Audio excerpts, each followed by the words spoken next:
यहाँ new Mexico desert में एक जगह है जो पब्लिक के लिए साल में सिर्फ 2 बार खुलती है, पर सिर्फ मुझे एक छोटे फिल्म क्रू के साथ यहाँ आने की इजाजत दी गई है।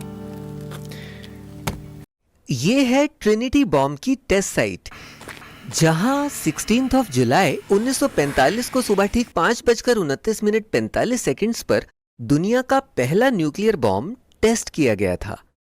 टेस्ट का नाम ट्रिनिटी रखा था क्योंकि ठीक यहां एक 100 फीट या 30 मीटर ऊंचा एक टावर हुआ करता था। जो लोग इसे अपनी आंखों से देख पाए उसमें 20th सेंचुरी के फेमस साइंटिस्ट जैसे फर्मी, फेनमैन, ओपनहैमर वॉन और न्यूमैन शामिल थे। टेस्ट काफी सीक्रेटली किया गया था और पब्लिक को इसके बारे में कोई खबर नहीं थी। पर भला आप एक बड़ा सा न्यूक्लियर एक्सप्लोजन किसी से कैसे छुपा सकते हैं? एक न्यूज़पेपर एल्बुकर्क ट्रिब्यून ने तो इसे कन्वेंशनल एक्सप्लोजन, एक एक्सीडेंट कहकर टाल दिया था। पर सिर्फ आम पब्लिक ही इस टेस्ट से अनजान नहीं थी। मैक्सिको के गवर्नर तक को हिरोशिमा की बॉम्बिंग के बाद पता चला था कि उनकी स्टेट में तो पहले से ही एक न्यूक्लियर टेस्ट किया जा चुका था। एक्चुअली में इस टेस्ट की जानकारी बहुत कम लोगों के पास थी, पर कोडैक, एक फिल्म कंपनी जो कंट्री के दूसरी साइड हजारों किलोमीटर दूर न्यूयॉर्क में थी, उसे पता चल गया था क्या खिचड़ी पक रही है। तो एक केस स्टडी के बाद हम जानेंगे कि यूएस गवर्नमेंट की पोल कैसे खुली। कहानी शुरू होती है कोडक में बनने वाली खाली फिल्म रील्स में डिफेक्ट्स आने से। उन पर कई सारे डार्क स्पॉट्स आने लगे थे, जैसा सिर्फ रेडिएशन से हो सकता था, जबकि उनकी फिल्म्स पैकेज तो यूज से पहले कभी खोले ही नहीं गए थे। वैसे उनके लिए ये कोई नई समस्या नहीं थी। वर्ल्ड वार 2 के टाइम से रेडियो एक्टिव एलिमेंट्स काफी ज्यादा यूज में आने लगे थे। उनसे रात में चमकने वाले डायल्स और वॉचेस बनाई जाने लगी क्योंकि वो रात में चमकते थे। क्योंकि रेडियम रात में चमकता है और रेडियो एक्टिव है, वो अल्फा पार्टिकल्स एमिट करता है। तो अक्सर ऐसा होता था कि रेडियो एक्टिव पार्टिकल्स आम पेपर और कार्डबोर्ड पर चले जाते थे और फिर क्योंकि उन्हें ही रिसाइकिल करके फिल्म के पैकेजेस बनाए जाते थे, तो रेडियो एक्टिव पार्टिकल्स पैकेजेस से फिल्म के कांटेक्ट में भी आ जाते थे और उन्हें डिफेक्ट कर देते थे, मतलब एक्सपोज कर देते थे। ये कोडक के लिए इतना बड़ा सिरदर्द बन गया था कि उन्होंने कुछ सेलेक्टेड पेपर मिल्स से ही पैकेजिंग के पेपर्स मंगाना शुरू कर दिया, जहां रिसाइकलिंग के पेपर्स कहां से आते थे उस पर खास ध्यान रखा जाता था। ऐसी ही एक मिल जो वॉबैश नदी के किनारे विंसेंस इंडियाना में थी, वो एक्सरे फिल्म्स के बीच में स्ट्रॉ बोर्ड लगाकर मल्टी लेयर प्रोटेक्शन देती थी, जो कि काफी कारगर था। पर अचानक 6 अगस्त 1945 को मैन्युफैक्चरर्स ने फिल्म पर दोबारा स्पॉट्स नोटिस किए, तो कोडक ने अपने एक साइंटिस्ट जूलियन वेब को इसकी वजह ढूंढने के लिए कहा। वेब ने फिल्म्स को देखा, जहां जहां फिल्म्स पर स्पॉट्स आए थे उन्होंने वहीं से उनके पीछे स्ट्रॉ बोर्ड पर सर्कल बनाए और उन्हें निकाल दिया। फिर वहां से उन्होंने निकलने वाले अल्फा पार्टिकल्स को डिटेक्ट किया, पर कुछ खास नहीं मिला, जिससे उन्हें ये तो क्लियर हो गया था कि फिल्म को खराब करने वाला एलिमेंट कोई नेचुरली ऑकरिंग अल्फा एमिटर नहीं हो सकता था। फिर वो बीटा रेडिएशंस की प्रेजेंस को डिटेक्ट करने लगे, जिसका लेवल काफी ज्यादा मिला। ऐसा होना भी चाहिए था, क्योंकि बीटा पार्टिकल्स ही कई लेयर से गुजरकर फिल्म को डैमेज कर सकते हैं। अल्फा पार्टिकल्स ऐसा नहीं कर सकते थे। कुछ महीनों की स्टडीज के बाद वेब ने इस पार्टिकल की हाफ लाइफ साइकिल का भी पता लगा लिया था, जो कि सिर्फ 30 दिन की थी। और जब इन्होंने देखा कि इतनी हाफ साइकिल के साथ इतनी एनर्जी वाला कौन सा रेडियो एक्टिव पार्टिकल हो सकता है, तो उनका ध्यान सिर्फ एक ही पार्टिकल सीरियम 141 आइसोटोप पर गया, जो केवल न्यूक्लियर फिशन के धमाके के दौरान ही पैदा हो सकता है। कोडक की दूसरी मिल्स के पेपर में भी सेम कंटेमिनेंट्स मिले, जो कि कोडक की मेन मिल से 500 किलोमीटर दूर टेमा, आयोवा में थे। तो सीरम 141 ने कोडक की मिल्स में फिल्म्स को कैसे कंटेमिनेट किया?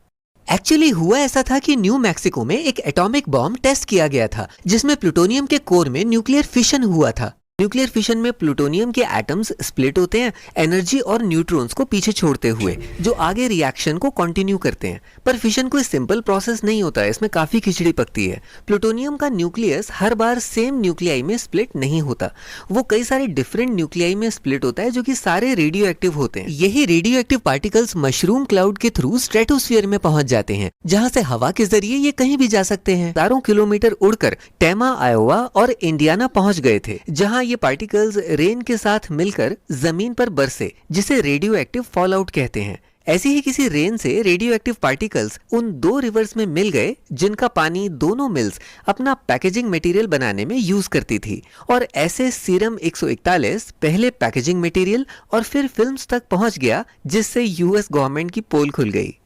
अब कोडैक की इस खोज को देखकर कई साइंटिस्ट इसमें रुचि दिखाने लगे। एक कंसल्टेंट ने तो वेब से पूछा भी कि उन्होंने जिस रेडियो एक्टिव पार्टिकल को डिटेक्ट किया है उसकी पर माइल रेडियो एक्टिविटी कितनी डिटेक्ट की गई है, उसका साइज और उसकी हाफ लाइफ साइकिल कितनी है। भले ही वेब ने अपनी रिसर्च 1945 तक खत्म कर ली थी, पर उन्होंने इसे 1949 में ही पब्लिश किया था। शायद वो जानते थे कि उनकी खोज काफी नायाब थी, शायद इसलिए क्योंकि वो खुद बार्कले और ओक रिज में मैनहट्टन प्रोजेक्ट पर काम कर चुके थे, जहां उन्होंने इलेक्ट्रोमैग्नेटिक रेडिएशंस का यूज करते हुए यूरेनियम के न्यूक्लियस को स्प्लिट किए जाने वाली टेक्निक पर काम किया था। अब कोडक को तो प्रॉब्लम समझ में आ गई थी, उन्हें कुछ ऐसा करना था जिससे वो इसे रोक सकें। तो उन्होंने अपनी बिल्डिंग पर एयर सैंपलर्स लगाना शुरू कर दिया था, फॉलआउट को मेजर कर सकते थे। फॉलआउट एक सीरियस इश्यू है। लगातार बॉम्ब की टेस्टिंग्स हमारे एटमॉस्फेयर को दूषित कर रही है। पर यूएस गवर्नमेंट अब चौकन्नी हो गई थी, वो बड़ी सावधानी से टेस्टिंग साइट्स चुनने लगी थी। टेस्ट ऐसी जगह होने चाहिए जो हमारी लेबोरेटरीज के क्लोज हो और जहां से एयर सपोर्ट आसानी से मिल सके। ऐसी जगह कॉन्टिनेंटल यूएस में हो सकती है, पर वहां कहां? ट्रिनिटी न्यूक्लियर टेस्ट के बाद मैनहट्टन प्रोजेक्ट के रेडियोलॉजी सेफ्टी के चीफ स्टेफर्ड वॉरेन ने सुझाव दिया कि टेस्ट सिटी से 150 माइल की दूरी पर होने चाहिए। फिर 1948 में एक एयरफोर्स मेटेरोलॉजिस्ट कर्नल ने साइट सिलेक्शन कमेटी को बताया कि उन्हें टेस्ट ईस्ट कोस्ट पर करवाने चाहिए, क्योंकि अगर टेस्ट कहीं और किए जाते हैं तो यूएस की वेस्टर्न विंड्स की वजह से पूरे यूएस में फॉल आउट हो जाएगा। पर कमेटी ने इन दोनों की ही बात नहीं मानी और नेवेडा को as a testing site choose कर लिया, बिल्कुल वेस्ट कोस्ट के पास, जो लॉस वेगस से सिर्फ 100 मील दूर है। इसलिए क्योंकि नेवेडा वेपन्स लैब के पास था तो इससे बॉम्ब की डेवलपमेंट जल्दी होती। और जब 1951 में यहाँ पहला न्यूक्लियर टेस्ट किया गया तो न्यूयॉर्क में स्थित कोडक के हेडक्वार्टर्स को पता चल गया। वहां एक स्नो स्टॉर्म के बाद गाइगर काउंटर ने नॉर्मल से 25 टाइम्स ज्यादा रेडिएशन डिटेक्ट की। इस बार भी कोडक की फिल्म्स को नुकसान पहुंचा और उन्होंने भरपाई के लिए यूएस गवर्नमेंट पर केस करने का सोच लिया था। उन्होंने कहा था कि नेवेडा में गवर्नमेंट द्वारा किए जाने वाले न्यूक्लियर टेस्ट से हमारी फिल्म्स खराब हो रही हैं, पर यूएस गवर्नमेंट ने इसे कोर्ट के बाहर ही सेटल कर लिया। उन्होंने वादा किया कि आगे होने वाले सभी टेस्ट की एग्जैक्ट टाइमिंग और उनसे होने वाले प्रिडिक्टेड डैमेज और मेटेरोलॉजिकल डाटा के अकॉर्डिंग कहां फॉल आउट हो सकता है, पूरी जानकारी कोडक और फोटोग्राफिक इंडस्ट्री को टेस्ट से पहले ही दे दी जाएगी। और बदले में उन्हें इन टेस्ट के बारे में किसी को नहीं बताना था। और फिर आने वाले सालों में 1951 से 1963 तक यूएस गवर्नमेंट ने नेवेडा में 100 से भी ज्यादा न्यूक्लियर टेस्ट किए, जिससे निकलने वाले रेडियो एक्टिव न्यूक्लियाई पूरे यूएस में फैल गए थे, जैसा कर्नल ने प्रिडिक्ट किया था। जब ये radio active atoms agriculture land पर गिरे तो पालतू जानवरों ने घास के साथ इन्हें भी खा लिया और कुछ क्रॉप्स में मिल गए, जिससे ये हमारी फूड सप्लाई में एंटर हो। ऐसे ही जब आयोडीन 131 गाय के दूध के जरिए हमारे अंदर पहुंचा तो बहुत बड़ी प्रॉब्लम हो गई थी। थायराइड ग्लैंड हमारी बॉडी में आयोडीन की कॉन्सेंट्रेशन को मेंटेन करता है, तो बच्चे जिनका थायराइड डेवलपिंग फेज है, ज्यादा दूध पीते हैं, उन्हें प्रॉब्लम हो सकती थी। ऐसा माना जाता है कि न्यूक्लियर टेस्ट की वजह से थायराइड कैंसर के केसेस हजारों की तादाद में बढ़ गए थे। पर एटॉमिक एनर्जी कमीशन को इससे कोई परेशानी नहीं थी, क्योंकि आयोडीन 131 की radio active half life cycle सिर्फ 8 दिन की होती है, जल्दी डीके हो जाता है। उनका ध्यान तो स्ट्रोंटियम 90 पर था, जिसकी हाफ लाइफ साइकिल 30 ईयर्स होती है। स्ट्रोंशियम 90 में कई अलग अलग तरह की अनोखी प्रॉपर्टीज है। ये हमारे लिए एक बड़ा खतरा साबित हो सकती है। स्ट्रोंटियम 90 हमारी बॉडी में कैल्शियम की तरह काम करता है, तो ये जब हमारी बॉडी में एंटर होता है ये बोन्स और टीथ में कलेक्ट हो जाता है, और क्योंकि इससे बीटा रेडिएशन निकलती है तो इससे बोन्स या उसके आसपास के टिश्यूज में कैंसर और ल्यूकीमिया हो सकता है। 1950 से 1970 के बीच 3,02,000 बच्चों से टूथ सैंपल्स कलेक्ट करके साइंटिस्ट ने पता लगाया कि 1963 के बाद पैदा होने वाले बच्चों में स्ट्रोंटियम 90 का लेवल काफी ज्यादा था उन बच्चों से जो 1950 के करीब पैदा हुए थे। अभी तक मौजूदा सबूतों के अनुसार फॉल आउट से बैकग्राउंड रेडिएशन में ज्यादा बढ़ोतरी नहीं होती, उससे सिर्फ कुछ हद तक म्यूटेशंस ट्रिगर होती है। सच्चाई तो ये है कि आयोडीन और स्ट्रोंटियम दोनों रेडियो एक्टिव एलिमेंट्स की वजह से यूएस में कैंसर और दूसरी बीमारी के केसेस ज्यादा आने लगे थे। ये उन स्टडी से पता चला जो डिजीजेस के बढ़ते रेट को रेडिएशन के बढ़ते लेवल के साथ रिलेट कर रही थी। देखिए ये ग्राफ 1964 में पीक पर जाता है। ठीक partial nuclear test ban treaty पर साइन होने के 1 साल बाद इस ट्रीटी ने एटमॉस्फेयर, सी और आउटर स्पेस में न्यूक्लियर टेस्ट करने पर बैन लगा दिया था, तो अब इसके बाद सिर्फ अंडरग्राउंड टेस्ट ही किए जा सकते थे। इस ट्रीटी का उद्देश्य था उस हैवॉक को कम करना, खास तौर पर आम पब्लिक में, जो कि न्यूक्लियर टेस्ट की वजह से होने वाले फॉल आउट से हो रहा था। फाइनली वो दिन आया जब 50 साल बाद 1997 में जब यूएस के सेनेटर ने इस पर सुनवाई की तो उन्होंने कोडक के साथ किए गए गवर्नमेंट के इस एग्रीमेंट को गलत बताया। सेनेटर ने कहा गवर्नमेंट गवर्नमेंट ने पूरी फोटोग्राफिक इंडस्ट्री को रेडियो एक्टिव फॉलआउट से होने वाले नुकसान की जानकारी दे दी थी और उन्हें डेटा भी दे दिया था कि कहां कहां फॉलआउट हो सकता है। अब मुझे बताइए, उन्होंने डेयरी फैक्ट्रीज को ये जानकारी क्यों नहीं दी? उन इलाकों में रहने वाले लोगों को ये जानकारी क्यों नहीं दी गई? शायद गवर्नमेंट ने फिल्म्स को बचाना सही समझा, हमारे बच्चों को नहीं। और प्रॉब्लम शायद ये भी थी कि उस समय लोगों को रेडियो एक्टिविटी से होने वाले नुकसान के बारे में ज्यादा नहीं पता था।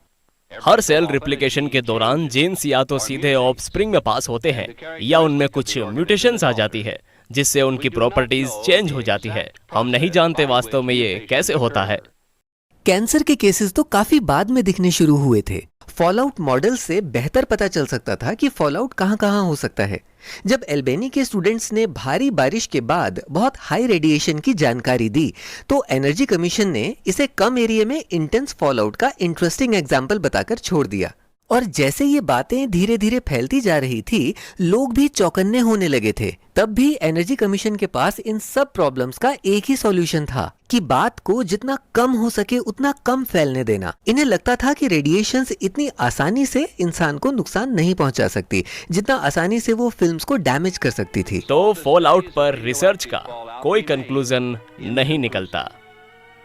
जो बात हमें पता है वो ये कि 1940 से पहले फॉलआउट नहीं होते थे और हजारों फॉलआउट होने लगे 1940 के बाद। साइंटिस्ट के अकॉर्डिंग आप वाइन से इसका पता लगा सकते हैं। जो भी वाइन्स 1940 के बाद बनाई गई हैं उनसे गामा रेज एमिट होती हैं, जबकि उससे पुरानी वाइन्स में ऐसा नहीं होता। वाइन्स के रेडिएशन लेवल्स को चेक करके आप ये भी पता लगा सकते हैं कि वाइन्स कितनी पुरानी है। एटलीस्ट 1952 से लेकर 1980 के बीच में तो पक्का पता कर सकते हैं।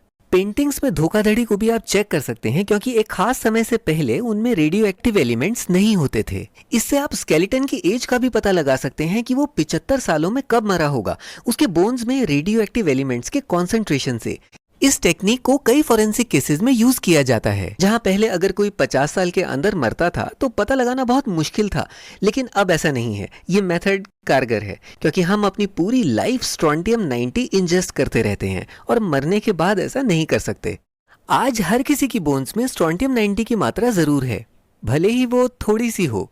अभी तक रेडियो एक्टिव कंटेमिनेशन की 2 लाइफ हाफ साइकिल्स कंप्लीट हो चुकी हैं, मतलब 3/4 डीके हो चुका है और बाकी आपके और मेरे बीच में फैला हुआ है। इसलिए हमें कोई इससे खास नुकसान नहीं है, लेकिन फिर भी ये बस हमारे अंदर एक सबूत की तरह है उन रेडियो एक्टिव एक्सप्लोसिव्स का जो मानव के द्वारा बनाए गए अब तक के सबसे विनाशक हथियार साबित हुए हैं। और हमारी इस बॉडी के अंदर उनकी प्रेजेंस हमें याद दिलाती है कि कुछ लोगों ने अपनी सूझबूझ का इस्तेमाल कैसे किया था।